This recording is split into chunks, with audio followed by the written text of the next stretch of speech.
A weaver of unfinished worries. In a mist-covered valley, where dawn rose slow, like a shy confession, there lived a weaver, famous for threads so fine they could stitch a shadow to the wind. People traveled far to buy her blankets and banners, shawls that shimmered like quiet hope, and tapestries that told truths no tongue dared to speak. But the weaver had a flaw, hidden under her loom.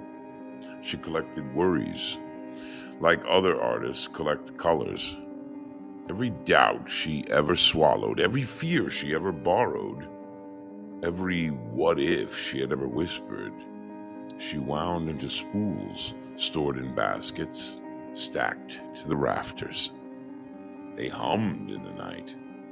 They rustled in the morning, a choir of unfinished anxieties, buzzing like bees with no hive. One evening, a wanderer arrived, wrapped in clothes ragged from roads, but eyes steady as candlelight. The wanderer asked for a tapestry that could teach a village how to live with courage. The weaver agreed and opened her baskets to choose the perfect thread. But worry spilled out. A flood of frayed thoughts, tangled fears, half-healed hurts, all tumbling across the floor in a storm of quiet chaos. The wanderer stepped back.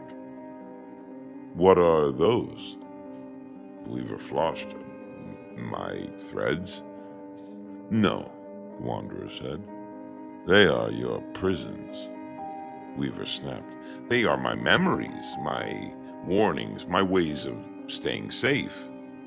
The wanderer knelt, lifting one strand. It vibrated with panic, quivered with old pain. "Safety built from worry," the wanderer said, "is a net that catches nothing except the one who wove it." The weaver felt the truth hit like a hand on a drum, direct, deep, undeniable. She tried, stubbornly, to weave anyway, but the threads broke, mid-air, mid-motion, mid-dream. Every pattern collapsed, no image held, only knots and noise. Her hands trembled. "I cannot complete anything I begin. I bind, I break. Why?" The wanderer placed a palm on the loom. "Because fear cannot form a future. It can only freeze one." The weaver exhaled, a breath she had held for many years. Her fingers loosened, her shoulders lowered.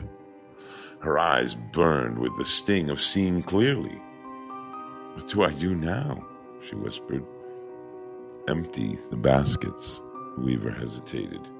Each worry felt familiar, like an old enemy who had become an old friend, who had become a habit disguised as protection.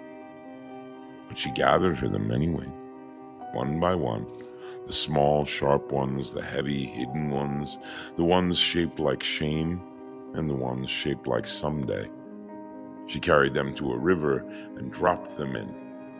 They hissed, they sparked, they sank, they vanished.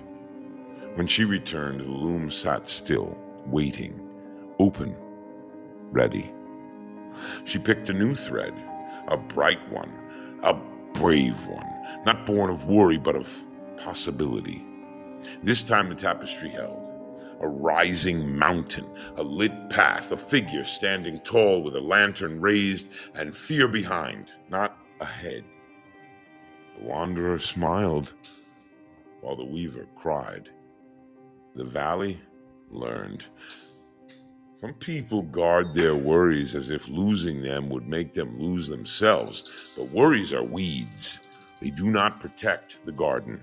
They choke it. When you stop weaving with fear, your life stops unraveling, and what you create next is finally worthy of the person you were meant to become.